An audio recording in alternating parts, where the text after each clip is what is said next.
Hello मेरे प्रिय मित्रों, प्रिय मेरे साथियों, हमें आशा होगा कि आप लोग अच्छे से होंगे और मज़े से होंगे। और मैंने जितना दो पैराग्राफ पढ़ा दिया हूँ और दोनों समझ में आपको आ गया होगा।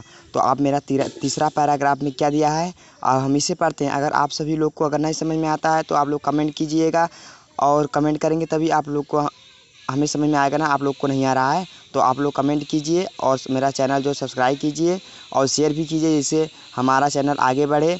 आप लोग को भी पढ़ा सकूँ अच्छे तरीके से। और प्रिय साथियों, आप लोगों को पहले मैं इसमें बताऊंगा प्रसंग में इसमें क्या लिखा जाएगा।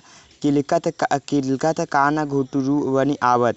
इमा भगवान श्री कृष्ण घुटनों के बगल आते हैं, ठीक है, किलकारी मारते हुए। देखिए हम प्रसंग में क्या लिखेंगे, प्रस्तुत पंक्ति में, इस पंक्ति में लिखेंगे। प्रसंग में क्या लिखेंगे, इस पंक्ति में लिखेंगे कि कवि ने क्या कहा है, भगवान श्री कृष्ण घुटनों के बगल दौड़ते हुए किलकारी मारते हुए आते हैं। प्रसंग में हम क्या लिखेंगे, भगवान श्री कृष्ण घुटनों के बगल दौड़ते हुए आते हैं। बस इतना लिखेंगे प्रसंग में, और उससे ज़्यादा कुछ नहीं लिखेंगे। अब हम चलते हैं व्याख्या में। देखो व्याख्या में हम बताते हैं, व्याख्या में सब लोग फंसते हैं, तो व्याख्या हम आप लोग को पढ़ाएंगे। तो आप लोग अगर नहीं समझ में आता आप लोग को तो कमेंट कीजिएगा, ठीक है। चलिए हम अपने विषय पर चलते हैं। जो मैं पहला पाठ पढ़ा रहा हूँ हिंदी का सेकेंड काव्य है। पहला पाठ है पद, जो लिखे हैं इसके लेखक हैं कवि, इसके कवि हैं सूरदास जी हैं। चलिए भाइयों देखते हैं। किलकत कान घुटरुअनि आवत। किलकत माने किलकारी, कान माने कान्हा, घुटरुअनि में घुटनों के बगल, आवत माने आना। किलकत माने किलकारी, कान माने कान्हा, घुटरुअनि माने घुटनों के बगल, आवत माने आता, ठीक है। भगवान श्री कृष्ण घुटनों के बगल किलकारी मारते हुए आते हैं। भगवान श्री कृष्ण किलकारी घुटनों के बगल किलकारी मारते हुए आते हैं।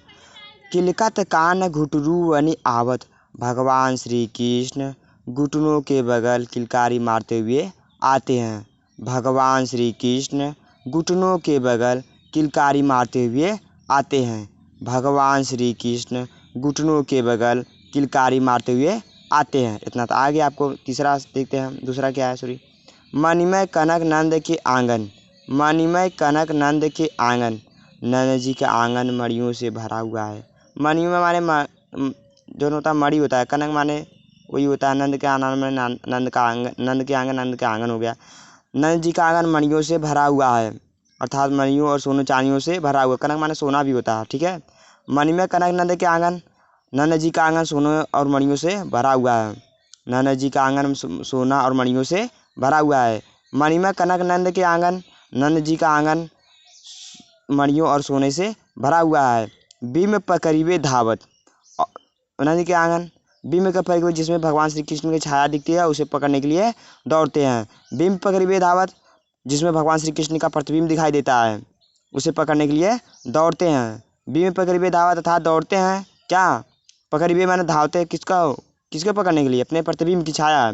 जो भगवान श्री कृष्ण का जो महल है उसमें, अर्थात नंद जी का जो आंगन है उसमें मणियों और सोने से भरा हुआ है।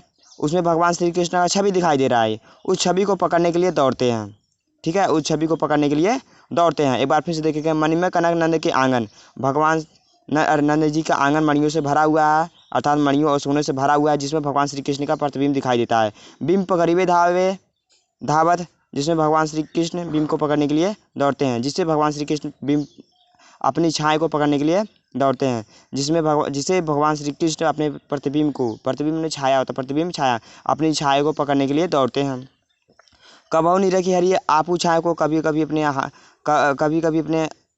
कबू नहीं रखी हरी आपू छाया को, कभी अपनी छाया को देखते हैं।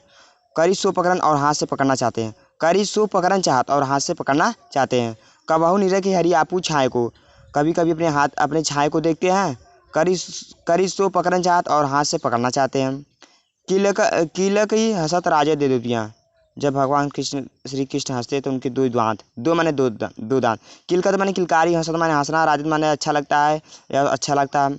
दो माने दो, दतिया माने दांत। जब भगवान श्री कृष्ण हंसते हैं ना किलकारी मार के, उनके दो दांत पुनी पुनी अवगाहत। पुनी पुनी बार में बार बार, ती माने दिखाई, अवगाहत में दिखलाई देना, ठीक है। बार बार उनके दिखाई देते हैं। क्या दिखाई देते हैं भैया, उनके दो दांत। किले की हंसत राजत दे देती है। जब भगवान श्री कृष्ण किलकारी मार के हंसते हैं, किले की हंसत राजत दे देती है। जब भगवान श्री कृष्ण हंसते हैं किलकारी मार के, उनके दो दांत, दो दतिया माने उनके दो दांत। किले की हंसत राजत, जब भगवान श्री कृष्ण किलकारी मार के हंसते हैं, दो दांत, उनके दो ही दांत। दो दतिया माने उनके दो ही दांत पुनि पुनि तेई अवगात बार बार दिखाई देते हैं। पुनि पुनि तेई अवगात माने बार बार दिखाई देते हैं। कनक भूमि पर कर पग छाया, सुनहरा भूमि पर भगवान श्री कृष्ण का प्रतिबिंब दिखाई देता है। कनक भूमि पर कर पग छाया, भगवान श्री कृष्ण का सुनहरा भूमि पर छाया दिखाई देता है। यह उपमा एक राजे थी, मानव पृथ्वी से स्वागत के लिए बैठी है। मानव पृथ्वी स्वागत के लिए बैठी है। यह उपमा एक राजा थी, मानव पृथ्वी स्वागत के लिए बैठी। किसको स्वागत के लिए बैठी भैया? श्री कृष्ण के लिए स्वागत के लिए बैठी है। करी करी प्रतिपद प्रतिमानि वसुधा, मानो प्रत्येक मणि प्रतिमानि वसुधा माने प्रत्येक मणि अर्थात प्रत्येक सोना चांदी हीरा मोती। कमल सजटी बाठी, कमल बैठकी सायती, मानो प्रत्येक मणि कमल सजाए बैठी हुई भगवान श्री कृष्ण के स्वागत के लिए बैठी है। मानो प्रत्येक मणि प्रतिमानि वसुधा मैंने धरती उला, सॉरी वसुधा मैंने धरती उला। मानो प्रत्येक मणि धरती, प्रतिमानि वसुधा मैंने मानो प्रत्येक मणि धरती पर कमल बैठी सजाती, धरती पर कमल सजाए बैठी हुई है। मानो प्रत्येक मणि धरती पर कमल सजाए बैठी हुई है। बाल दशा सुख निरखी जसोदा, बाल दशा को देखकर सुख मैंने खुशी होती, निरखी में जसोदा। बाल दशा को देखकर माता जसोदा पुनि पुनि नंद बुलावती, बार बार नंद जी को बुलाती हैं। बाल दशा सुख निरखी जसोदा, बाल दशा को देखकर माता जसोदा पुनि पुनि नंद बुलावती, बार बार नंद जी को बुलाती हैं। अचरा तर ले ढाकी, अचरा तल सूर के प्रभु को दूध पिलावती, अचरा तर ले ढाकी सूर के प्रभु को दूध पियावती सूरी। अचरा के तले ढाकर सूर के प्रभु को दूध पिलाती है। कौन पिलाती है भैया? माता जसोदा श्री कृष्ण को।